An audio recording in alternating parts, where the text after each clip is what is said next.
think the story today is about just one man, but in reality, it's an example for all of us to see how Jesus can make a difference in our lives. We encounter a man. At some point in this man's life, things went wrong. We don't know exactly when or why. But at some point, we do know that he was filled with demons. The scriptures tell us he called himself Legion because of the number of demons within him. Now, a legion of soldiers in those days were 5,000 in number. So this is to give you a good idea that there were lots of demons in this man. There were so many demons that they had taken control of him. He is said to have not been in the right mind. He was considered mad. He walked around unclothed. He was naked, without apparel, unclothed. I had to get that line in. It's my favorite line from Twister. We talk about the guy and he said, he was naked. He was unclothed without apparel. Well, this is what this guy was doing, running around tombs. He no longer lived in his home, because we know he has a home, but he lived among the tombs. He walked there, he talked there, he slept there, he raved there, he ate whatever he could find there. And when people tried to control him by putting on chains and binding him, he would revolt. He would have seizures. He was strong enough to break the chains, leading us to wonder, what kind of occupation did this man have that made him strong enough to break chains? What did he do in his life that made him so strong? And once he broke those chains, he ran away into the wild and eventually would come back to the tombs. And then we have Jesus. Jesus had been teaching again. He had just got done teaching that parable of the sower. You know, the one in which Jesus talks about some seeds falling on the rocks and some falling among the thorns and some fell on the beaten hard path and they didn't grow very well. And then there were those that fell on good soil and grew. After Jesus got done with his teaching and dealing with his family, because his biological family was there to kind of check up on him and see what was going on, because they've been hearing about his ministry, Jesus and the disciples got into a boat, their usual means of transportation, and they go and sail off to the other side, and we really don't have an explanation of what the other side refers to. They experience a storm in their travels, which threatens to sink the boat. The disciples are afraid, and Jesus questions them about their faith as he commands the wind to stop. And they finally come ashore at Gerasene. Here Jesus and the disciples encounter this mad man. Now, I don't know about Jesus, but it would have been me. It would have been, oh, let me get back in the boat and find another place to come ashore. But that's not Jesus. Jesus saw a man who was naked, a man who roamed the tombs, a man who was hurting, a man who needed healing, comfort, compassion, and mercy. We already know from other stories in scriptures that whenever someone was full of demons, their usual practice would be to scream and yell at Jesus. And that's exactly what these demons did. They yelled at Jesus as he approached. And before Jesus performs his miracles, hear what happens. The demons recognize who Jesus is. The demons say, what have you to do with us? Jesus, the Son of God. These demons knew him. They recognized him. They knew his authority. They knew that Jesus was Lord. And they wondered, have you come here to torment us? those demons knew where they came from that abyss where there was endless torture. And they knew at any time they could end up going back to that torture. And they recognized that Jesus had the authority to once again to send them into the abyss where they would be tormented. And for the demons, the worst pain would be that they would be separated once again and separated from God. They knew what it meant in that separation.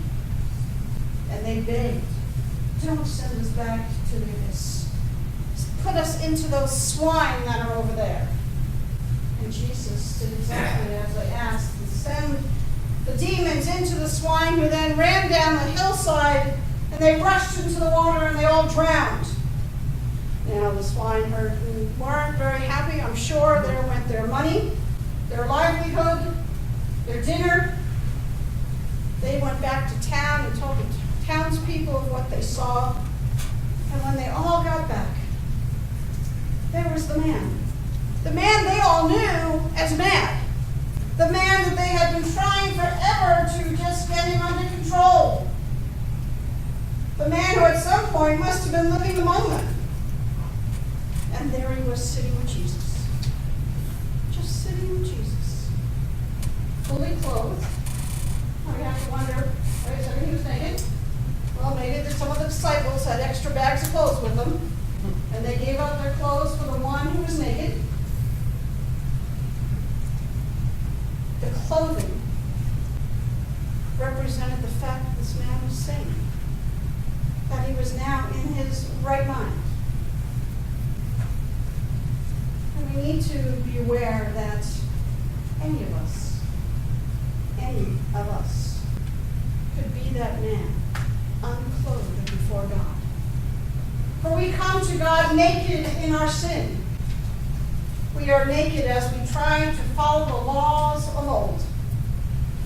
Paul reminds us in his letter to the Galatians, before Jesus came, we were subject to the law. The law was even our discipline, our disciplinarian. It told us our right from wrong. Not only did it tell us our right from wrong, but it told us what to do because we were wrong. And what sacrifices and so forth we had to make. We were naked as we tried to wrap ourselves at one time in that law. And then came Jesus. And for a time we were still naked until we understood what it meant to have the grace of Jesus Christ. And when we understood what it meant to have the grace of Jesus Christ in our lives, to consider ourselves a follower of Christ, to say within ourselves, I believe in the life, the death, and the resurrection of Jesus Christ. We were no longer wrapped in the law, but we're now wrapped in the grace of Christ. We are fully clothed in Jesus the Christ. We become one with Christ and in Christ. Therefore, it's as if we put Christ on as we dress each day. As if Christ was a coat or a shirt or a pair of pants. It becomes part of who we are. It becomes that signal to others. Yes, I am a believer in Jesus Christ. I am in my right mind because I am clothed with Christ. We are wrapped in Christ.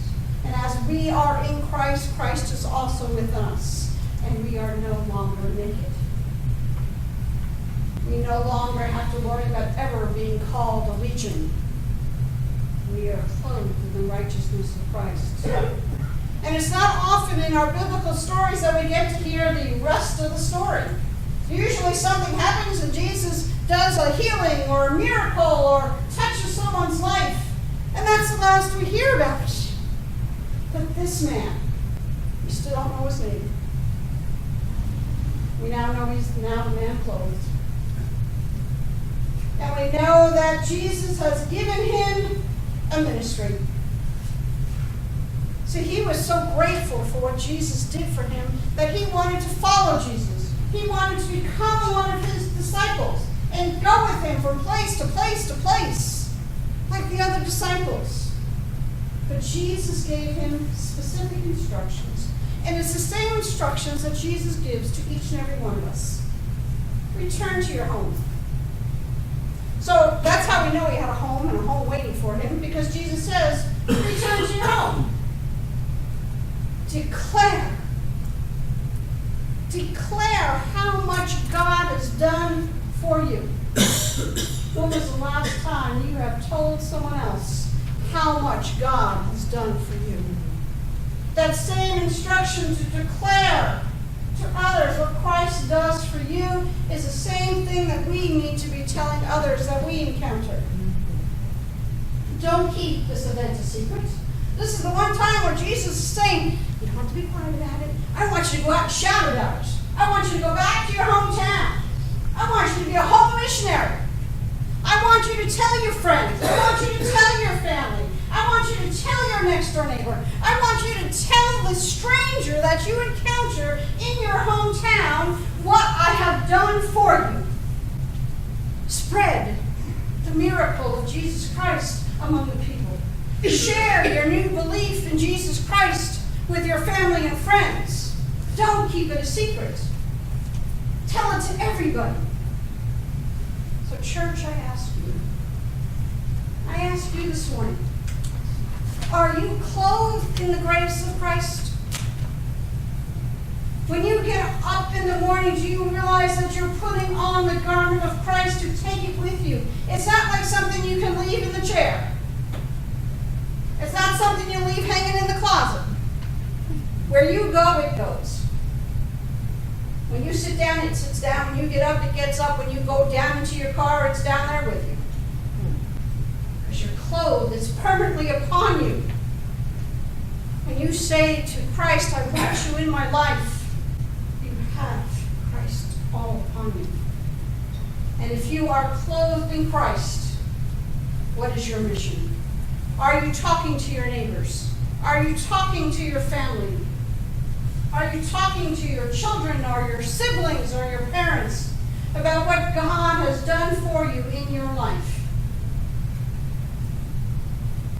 Someone told me this morning that they got their test results and their cancer free. Praise God. We need to be shouting that from the rooftops, because that's God working in this individual. That's God touching this individual. God might be using science and medicine, but it's still God behind it all. Amen. And we need to be praising God for the work in this individual. So church, I say to you, be clothed in Christ this day. And every day. This isn't just a Sunday outfit. I remember growing up, we had certain clothes we wore on Sunday. Unfortunately for me, it was some kind of dress. And some frilly thing, and socks that had little frilly stuff around the socks too. Thank God I only had to wear it on Sunday. I was free the rest of the week. Didn't have to wear all that frilly stuff. I still had to wear the dresses, but not the frills. Being clothed with Christ is an everyday outfit. You take it with you. Remember, as Christ said, declare. That's a strong word. That's just not like when you have to get back with your friends, just kind of throw it into the cup. No, declare. Declare force. There's some force behind that word. Declare how much God has done for you.